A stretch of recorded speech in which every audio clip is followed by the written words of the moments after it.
What is going on, Jeremiah Black Development Network? Before I start the video, make sure you check out Mansplaining episode 13 after watching this video.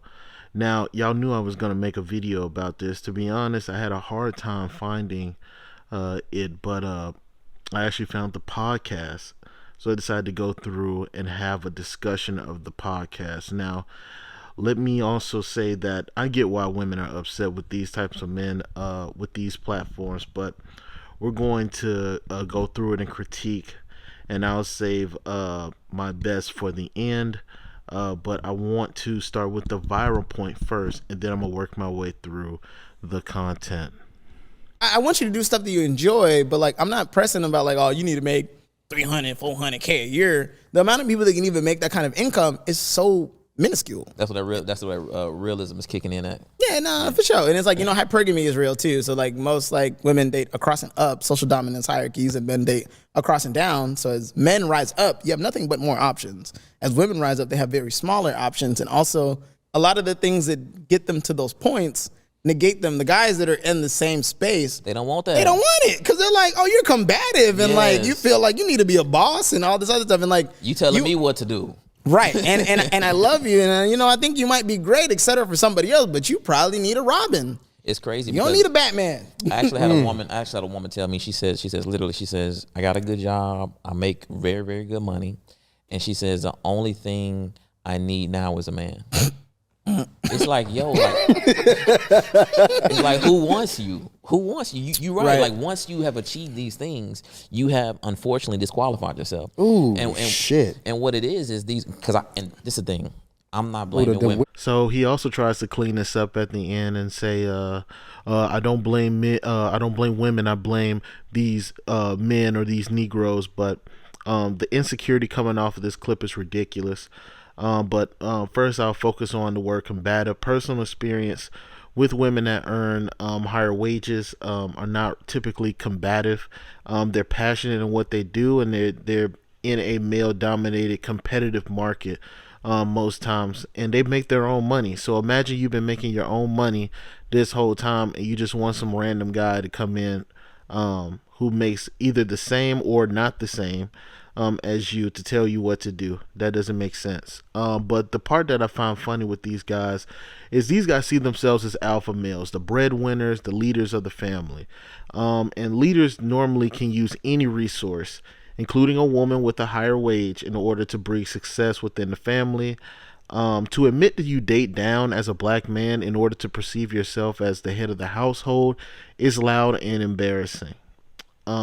So why wouldn't you add more income and wealth so that your future kids can have more opportunities in the future?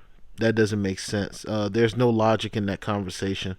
Most higher wage earning women try not to date down because typically they're from a male dominated space and they're watching men achieve high goals, getting it done, making the income that they want to see. They rather reach across than reach down. And not to say that they would not do that, because some women do see men with potential, and from my experience, they will if they see you working hard enough and that you need a little kick or a push or a resource to help you get to where you need to get to. But most of the time, these don't disqualify themselves from men, are stuck in their egos and have to be on top, which to me personally is the literal downfall of black families. And have set the standards for the women that you can even bring into your fold and into the family. So typically, when you're thinking about a woman that's qualified for you, with the expectations your family has set, I mean, describe what this woman looks like. For sure. So it's funny, when I was 14 or 15, my mom gave me a potential mate checklist. She was like, if a woman doesn't meet 7 out of 10 of these criteria, don't even bring her by me. What you said? Hold on. That's crazy. Hold on. Let's just you said 14, round up a fucking applause for that. 14 to 15, your mom came through with the list. Yep. I still have that list somewhere in the safe, but I have a picture of it somewhere. But she was like, if a woman doesn't meet 7 out of 10 of these things, I don't even want to be introduced. You can bring her as a friend, but I wouldn't want her, like, Do as a you daughter. remember this list? I I have it on my phone somewhere. We should have told. Listen, we should have knew that before the show. If you can pull out that list, 'cause that's crazy as hell. Okay. And what I rock with your mom is not only did she introduce that list to you, because you gotta record what you want. Like recordation is a real thing, but she also said 7 out of 10. Because you're not gonna find that 10 out of 10. Hey, I fast forwarded towards the middle because this is when they start getting into more of like the mating relationship conversations. A little before the viral moment. Now I will agree on this part of the conversation. I don't believe that men nowadays are very intentional. And I gotta admit, I got a lot of my intuition, a lot of my thought processes from seeing my aunts married, seeing my father married, seeing my uncles married. And so that's where I got a lot of my intuition on relationships and marriages and substance and what that means. When my mom passed, that's where I got a lot of my information and a lot of my intuition from when it comes to women. If you don't have that and you don't really have that in your life, not just a father figure, but you don't have these women of substance in your life, women that are going to work, doing 9 to 5s, coming home, cooking and cleaning, doing what they need to do, taking care of 3 kids, technically 4 with me, and going out and actually getting it done on a daily basis, then you wouldn't understand. There's a lot of stuff that you would not understand, and a lot of men don't have that in their lives as well. I take meeting my family very seriously. Because introducing them is like introducing your core and your core values. You learn so much about a person's upbringing and family values just by being around the family. Like me, man, if I'm in your house, I'm looking at family photos. I'm looking at who's there, who's not there, why aren't they there. I'm looking at family dynamics, how the father talks to the daughter, how the daughter talks to the mom, how the mom addresses the daughter. Things of that nature when you are going into those relationship talks. That is a fact. I want to dive deep into everything that you're doing too in a bit. Okay. But really, when finding partners, I think a lot of it just comes with like, where can we have synergy, right?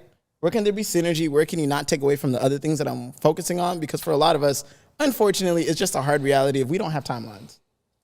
As men that have not only seen success early, but are only going to achieve more and more success, if we decide to slow down and stop at 50, it means absolutely nothing. Or start to go on at 50. Correct. And when I tell people that I'm looking to have a kid at 40, between 40 and 45, they're like, no way, you're going to be an old dad. I'm like, yo, you tripping. Right, because I'm setting myself up. I mean, that's what I tell people all the time. I would love to be a stay-at-home dad, but I'm going to make sure all my businesses are automated and making plenty of money. If my wife wants to go to work, she can. If she doesn't want to go to work, that's cool too, but I want to be present with my kids because I see too often people are like, oh, like I got to hustle and grind so that like my kids can have stuff. Your kids don't give a damn about the money. They care about how much time you're able to spend with them, how present you're allowed to be with them, and that's different. So I don't know who's going around telling men that they have no timeline.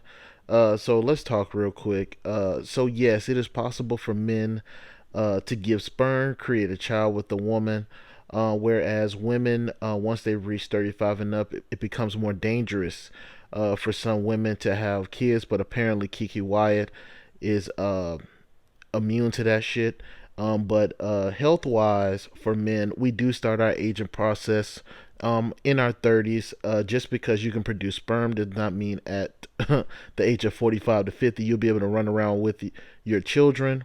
Hopefully you'll take care of yourself well enough, but the aging process will come and everything. You can only hope to work out so much.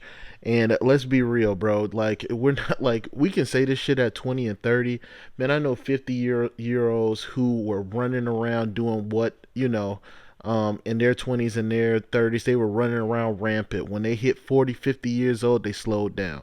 So that's just not true. So hopefully you're enough to run around with your kids at 45 and 50 years old. Black men, especially since all 3 of those guys are black men do have a problem with going to the doctor, health issues like diabetes and high blood pressure. So this myth that we don't have a timeline is stupid. I do want to point out that Buddy, the Slick is plotting on having a younger wife. Because if you're at the age of 45 and 50, um, like I just said, like if your wife is 35 and up, she runs a danger of having children. So you're gonna have to have a younger wife so that you can hopefully produce a child, which is kind of cringy as hell. Bro, because my problem with school Yeah. is that I feel like it gives kids this false way to evaluate themselves. It's like a fake world. That's why guys get caught up in it and they don't want to get out of it. Because in this real capitalistic society, the way women gauge you, right, as a man, the way you attract women is based on your social status, based on the economics what you can provide, the resource aspect. That's not the case in school. It's about your relationships. It's about your associations. It's about your status in this, very fake way. And that's why guys, when they achieve that too, those guys, they don't want to leave that world because they can, they're the man and at the top of this hierarchy. Yeah. And are evaluating them as, themselves to be this alpha per se in this world where when you step into the real world, that's not really true. I cannot take you seriously if you have on a whole alpha energy shirt on, but putting alpha males in quotations. But both ways he describes just the interactions in the real world are very high school, middle school concepts of the real world. Understand once you've lived in high school and college, or once you leave that realm, excuse me, you're trying to create a life, trying to settle down, find a life partner. It's really that simple. Like of course, women want to know what you bring to the table. In real life, there's bills, there's traveling, there's even creating a life and children. There's creating a home and things of that nature. So, me personally, but high school is a very tough lesson of what actual fake is, because a lot of us don't have our high school friends outside of our everyday lives now. And what men mostly get caught up in is social validation, and that's from both boys and girls. Being the high school captain of the football team, being the best player on the basketball team, being the most popular boy, the cutest boy, I guess, or the cutest girl, even, or dating the cutest girl. And a lot of dudes, they get into the real world and they realize there's a lot more men that look like them. There's a lot more men that get up, that are successful. There's a lot more men that don't look like them and still get women, and they can't figure it out. So a lot of the high school concepts and stuff, man, is pretty straightforward. But you need the high school, middle school experiences so you can understand what is fake and what is real in this world. Oh, I'm gonna end it here. Talking over this point, just to let you guys know again that Mansplaining episode 13 is out. Man, go check it out. Please go check it out. Really funny, really intuitive episode. But all in all, man, I'm gonna be honest with you. If you, a lot of you men, I get it. Y'all trying to have viral moments to get your podcast on the ground, and you gotta belittle or devalue women at all costs. You guys are, pre-coms of Kevin Samuels and all these other Manosphere Fresh and Fit guys put together, and some of you guys are even, and these guys are even in Atlanta. So I get it. I get what you guys are trying to do, but you don't have to devalue women in order to have these talks and conversations and things like that. But most of the men that fear high wage women or avoid them at all costs are men that are not secure with themselves, not secure in the type of money that they make, and not even secure in their ability to challenge women or when women challenge them. Because the problem isn't women challenging you, is whether you can take, not even whether, that's kind of a bad word, that that's more of like surviving, but coexist with someone like that. For a woman to have her ideologies and for you to have your ideologies and for you both to exist. A lot of you men simply just want women to be able to beg for you, and that's not wanting you. To be honest with you, a lot of you guys want women at your whim. You want women to be able to depend on you and things like that. And there are other ways for you to have that happen. for women to actually need your support and your energy and your masculinity and things like that. And it doesn't always, start with the type of money that you make. The other thing that I want to say that's kind of an irony is that these same men are the same men that will beg women why they don't like us for nothing more than our money. Also talking about hypergamy, but then double down on women are gold diggers and they only want us for our money. So that's really the wild conversation of this whole debacle. But I'm gonna get up out of here, man. Like, subscribe, comment, peace.